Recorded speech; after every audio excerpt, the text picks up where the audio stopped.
नमस्कार। आज का जो हमारा टॉपिक है वो है cambium and it's functions. Cambium को एधा भी कहा जाता है। तो आज हम कैम्बियम या एधा के जो फंक्शंस या जो कार्य हैं उसके बारे में बात करेंगे। तो सबसे पहले हम ये देखते हैं कि जो प्लांट होता है उसका जो प्राइमरी प्लांट बॉडी होता है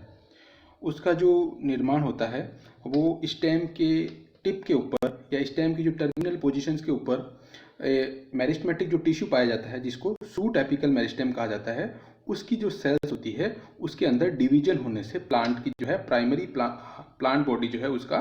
निर्माण होता है। लेकिन जो एंजियोस्पर्म के अंदर जो डाइकोट प्लांट्स होते हैं और जो जिम्नोस्पर्म होते हैं तो उनके अंदर जो स्टेम का जो टर्मिनल पोर्शन होता है उससे कुछ नीचे की तरफ जो प्लांट है उसकी जो डायामीटर और गर्थ के अंदर इंक्रीज होता है उसको कहा जाता है सेकेंडरी ग्रोथ। तो ये जो प्लांट के अंदर जो स्टेम के अंदर जो टर्मिनल पोर्शन से नीचे की तरफ जो इंक्रीज हो रहा है उसकी साइज के अंदर, उसकी मोटाई के अंदर, उसको कहा जाता है प्लांट के अंदर सेकेंडरी ग्रोथ। और ये जो सेकेंडरी ग्रोथ होती है वो जो एपिकल मेरिस्टेम है उसके द्वारा नहीं होती है, बल्कि एक अलग टाइप की जो मेरिस्टेम होती है उसके द्वारा होती है जिसको कहा जाता है लेटरल मेरिस्टेम। इसको कैम्बियम या एधा के नाम से भी जाना जाता है। और जो प्लांट्स होते हैं उनके अंदर जो आउटर कॉर्टेक्स होता है, आउटर कॉर्टेक्स यानी जो बाह्य वल्कुट वाला जो भाग होता है, वहां पर भी कैम्बियम की तरह एक और जो विभाजनशील ऊतक पाया जाता है जिसको कहा जाता है कॉर्क कैम्बियम या फेलोजन। अब हम बात करते हैं वेस्कुलर कैम्बियम के बारे में। तो जो प्लांट के अंदर जो सेकेंडरी वेस्कुलर टिश्यूज बनते हैं जैसे कि जो सेकेंडरी जाइलम और सेकेंडरी फ्लोएम, तो इनका निर्माण जिस कैम्बियम से होता है उसको कहा जाता है वेस्कुलर कैम्बियम। तो जो लेटरल मेरिस्टेम होती है या जो कैम्बियम के द्वारा जो प्लांट के अंदर ग्रोथ देखने को मिलती है उसको कहा जाता है सेकेंडरी ग्रोथ। और मोस्ट जो डाइकोट प्लांट्स होते हैं और जो जिम्नोस्पर्म जो प्लांट्स होते हैं उनके अंदर जो ग्रोथ है वो मेनली दो टाइप की होती है। फर्स्ट है प्राइमरी ग्रोथ और सेकंड होती है सेकेंडरी ग्रोथ। जबकि जो मोनोकोट प्लांट्स होते हैं यानी जो एक बीजपत्री प्लांट्स होते हैं उनके अंदर जो सामान्यतः वृद्धि देखने को मिलती है वो होती है प्राइमरी ग्रोथ। लेकिन कुछ मोनोकोट प्लांट्स ऐसे होते हैं जिनके अंदर हमें सेकेंडरी ग्रोथ भी देखने को मिलती है। जैसे कि अगर हम एग्जाम्पल के रूप में देखें ऐसे प्लांट्स जिनके अंदर मोनोकोट प्लांट्स होते हैं और उनके अंदर सेकेंडरी ग्रोथ देखने को मिलती है, तो वो होते हैं युक्का, एलॉय, ड्रेसिना और पाम के जो ट्री होते हैं यानी जो ताड़ के वृक्ष होते हैं उनके अंदर प्राइमरी ग्रोथ के साथ साथ में हमें सेकेंडरी ग्रोथ भी देखने को मिलती है। तो ये मोनोकोट प्लांट्स हैं लेकिन एक्सेप्शनली इनके अंदर सेकेंडरी ग्रोथ भी हमें देखने को मिलती है। लेकिन इनका जो सेकेंडरी ग्रोथ का जो पैटर्न होता है वो डाइकोट प्लांट से थोड़ा डिफरेंट होता है। अब हम बात करते हैं टाइप ऑफ कैम्बियम सेल्स, यानी कैम्बियम के अंदर जो सेल्स पाई जाती है वो कितने प्रकार की होती है। तो जो कैम्बियम है उसमें मेनली टू टाइप की जो सेल्स हमें देखने को मिलती है। फर्स्ट होती है फ्यूजिफॉर्म इनिशियल्स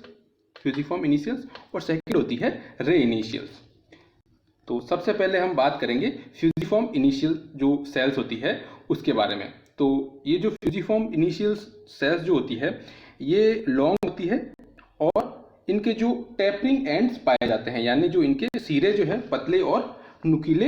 होते हैं। और ये जो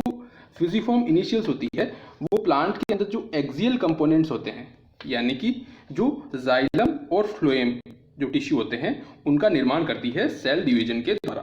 तो ये जो है एक्सियल सिस्टम प्लांट का जो होता है उसका निर्माण करती है फ्यूजिफॉर्म इनिशियल सेल्स। इसके बाद में अगर हम बात करें जो कैम्बियम के अंदर सेकेंड टाइप की जो सेल्स पाई जाती है उसके बारे में, तो वो कहलाती है रे इनिशियल्स। तो जिस प्रकार जो फ्यूजिफॉर्म इनिशियल जो सेल थी वो प्लांट की एक्सियल सिस्टम की जो वृद्धि कर रही थी, उसी प्रकार जो रे इनिशियल जो सेल्स होती है वो प्लांट की रेडियल ग्रोथ जो होती है यानी प्लांट के अंदर जो पाई जाने वाली अरीय वृद्धि होती है, रेडियल सिस्टम की जो वृद्धि होती है, या हम कह सकते हैं कि प्लांट की जो अंदर रेडियल सिस्टम का जो निर्माण है वो रे इनिशियल सेल्स के द्वारा होता है जो कि रूट, स्टेम्स और ब्रांचेस के अंदर देखने को मिलता है। यानी जो जड़ें होती है, तना होता है और शाखाएं जो होती है, उनके अंदर जो रेडियल ग्रोथ होती है वो रे इनिशियल के द्वारा होती है। इसके अलावा जो रे इनिशियल सेल्स जो होती है, उनकी अगर हम साइज की बात करें तो इनका जो शेप और साइज होता है, उनके अंदर अलग अलग स्पीसीज के अंदर उसके अंदर ज़्यादा वेरिएशन हमें देखने को नहीं मिलते हैं। और इनके अगर हम शेप की बात करें तो ये जो रे इनिशियल सेल्स होती है वो मोस्टली आइसोडायमेट्रिक शेप की होती है, और इनकी जो एक्टिविटी से जो पेरेनकाइमेटस मेडुलरी रेंज होती है उसका निर्माण होता है। तो इस प्रकार जो रे इनिशियल सेल्स जो होती है उनसे जो प्लांट के अंदर रेडियल ग्रोथ देखने को मिलती है, जबकि जो फ्यूजिफॉर्म इनिशियल्स होती है उनके अंदर प्लांट के अंदर जो है वो एक्सियल सिस्टम जो है उसका निर्माण किया जाता है। अब हम बात करते हैं कि जो अलग अलग प्लांट्स होते हैं उनके अंदर जो कैम्बियम पाई जाती है वो एक जैसी सक्रिय नहीं होती, यानी जो कैम्बियम जो होती है अलग अलग प्लांट्स में होती है वो एक समान रूप से सक्रिय नहीं होती है। कुछ प्लांट्स ऐसे होते हैं जिनके अंदर जो सेकेंडरी वेस्कुलर टिश्यू होता है, जो कि वेस्कुलर कैम्बियम की एक्टिविटी से बनता है, वो बहुत कम मात्रा में बनता है, जबकि कुछ ऐसे प्लांट्स होते हैं जिनके अंदर जो ये सेकेंडरी वेस्कुलर टिश्यू है या जो द्वितीयक संवहन ऊतक है, वो प्लांट की जो कंप्लीट लाइफ है उसके अंदर इसका निर्माण लगातार होता रहता है। इसके बाद अगर हम बात करें कि जो डाइकोट स्टेम्स जो होते हैं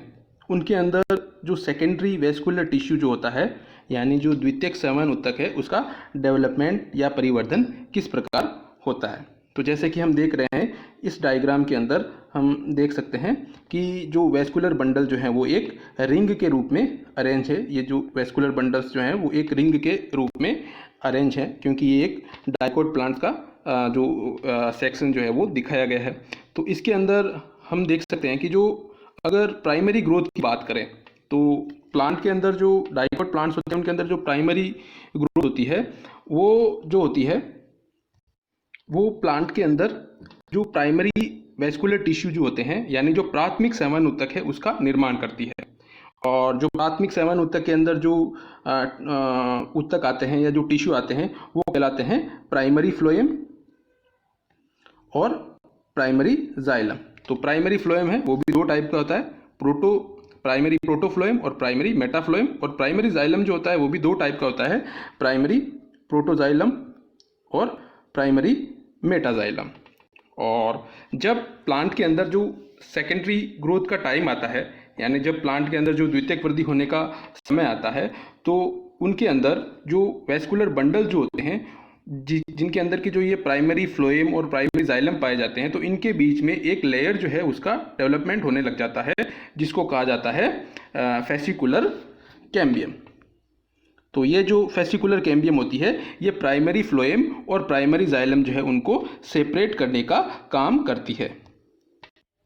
तो जैसे कि हम अगर इस डायग्राम के अंदर ये जो दो वेस्कुलर बंडल दिखाई दे रहे हैं, अगर हम इनको एनलार्ज करके देखें यहाँ पर, तो हम देख सकते हैं कि ये वेस्कुलर बंडल जो होता है उसके अंदर जो सेंट्रल पार्ट होता है स्टेम का, उस वहाँ पर पाया जाता है प्राइमरी जाइलम, और जो पेरिफेरी का जो पार्ट है वहाँ पर जो है पाया जाता है प्राइमरी फ्लोएम। और प्राइमरी जाइलम और प्राइमरी फ्लोएम जो होता है उसके बीच में फेसिकुलर कैम्बियम जो है वो पाई जाती है, जो कि प्लांट के अंदर सेकेंडरी ग्रोथ के लिए रेस्पॉन्सिबल मानी जाती है।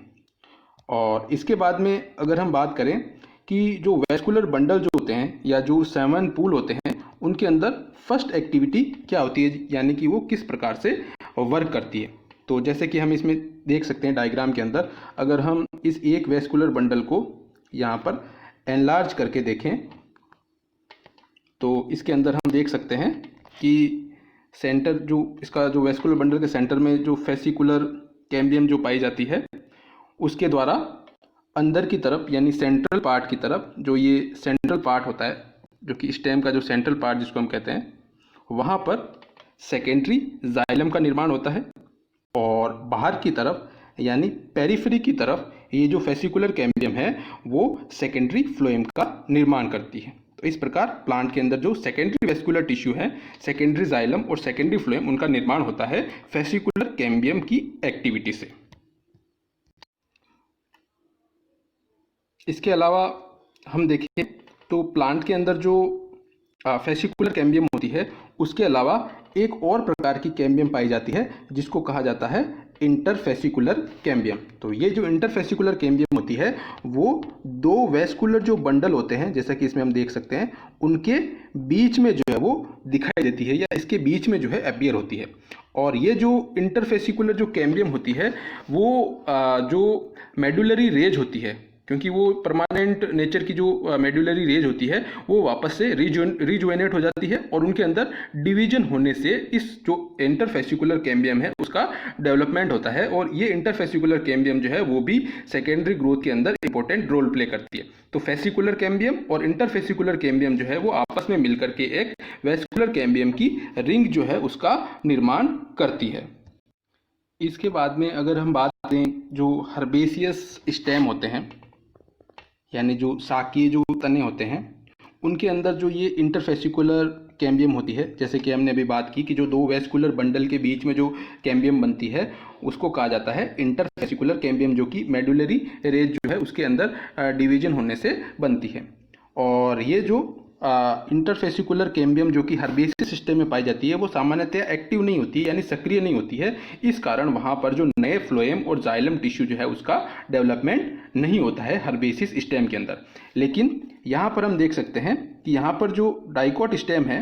उनके अंदर जो ये कैम्बियम जोन होता है, यानी जो फेसिकुलर कैम्बियम और इंटरफेसिकुलर कैम्बियम, जैसे कि हमने बात की कि फेसिकुलर कैम्बियम जो होता है वो एक वेस्कुलर बंडल के अंदर जो जाइलम और फ्लोएम टिश्यू होते हैं उनके बीच के अंदर लेयर के रूप में पाया जाता है। और इंटरफेसिकुलर जो कैम्बियम होता है वो दो वेस्कुलर बंडल्स के अंदर जो बीच में स्पेस होता है वहाँ पर जो मेडुलरी रे होती है उसके अंदर डिवीजन होने से वो बनता है। तो फेसिकुलर कैम्बियम और इंटरफेसिकुलर कैम्बियम जो है वो आपस में मिलकर के एक कंप्लीट रिंग का जो है निर्माण करते हैं। तो इस जो कैम्बियम जोन है या जो कैम्बियम रिंग बनी है उससे जो अंदर की तरफ हम देख सकते हैं कि सेकेंडरी जाइलम बनता है और बाहर की तरफ यहाँ पर जो है सेकेंडरी फ्लोएम बनता है। इस प्रकार इनके अंदर जो है सेकेंडरी वेस्कुलर टिश्यू जो है वो उसका डेवलपमेंट हमें देखने को मिलता है। तो इस जो सेकेंडरी वेस्कुलर टिश्यू का जो डेवलपमेंट है इसको हम और अच्छी तरह से समझने के लिए इसको जो हम नेक्स्ट स्लाइड के बारे में बात करते हैं। तो इसके अंदर हम देख सकते हैं कि यहाँ पर जो ये वेस्कुलर बंडल्स दिखाई दे रहे हैं, ये जो वेस्कुलर बंडल्स हैं इनके बीच के अंदर जो ये हम देख सकते हैं,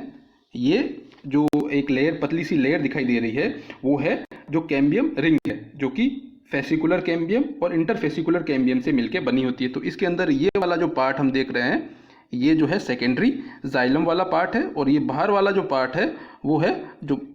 वो सेकेंडरी फ्लोएम वाला पार्ट है। अंदर की तरफ सेकेंडरी जाइलम और बाहर की तरफ सेकेंडरी फ्लोएम का डेवलपमेंट होता है इस वेस्कुलर कैम्बियम की एक्टिविटी से, जो कि फेसिकुलर कैम्बियम और इंटरफेसिकुलर कैम्बियम के मिलने से बनती है। तो इस प्रकार जो वेस्कुलर कैम्बियम की एक्टिविटी से प्लांट के अंदर हमें सेकेंडरी ग्रोथ देखने को मिलती है। इसको हम एक कंप्लीट डायग्राम के रूप में देखें, जैसे कि हम इसमें देख सकते हैं। तो यहाँ पर हम देख रहे हैं कि जो वेस्कुलर बंडल रिंग के रूप में अरेंज होते हैं, ये जो सभी वेस्कुलर बंडल्स हैं जो रिंग के रूप में अरेंज है, तो उनके बीच में जो कैम्बियम वेस्कुलर कैम्बियम जो है वो डेवलप हुई थी उसके द्वारा बाहर की तरफ सेकेंडरी फ्लोएम, बाहर की तरफ जो बाहर वाला जो एरिया है वहाँ पर सेकेंडरी फ्लोएम और अंदर वाला जो पार्ट है वहाँ पर सेकेंडरी जाइलम का डेवलपमेंट होता है वेस्कुलर कैम्बियम की एक्टिविटी से। तो इस प्रकार वेस्कुलर कैम्बियम जो है प्लांट के अंदर सेकेंडरी ग्रोथ जो है उसके लिए रेस्पॉन्सिबल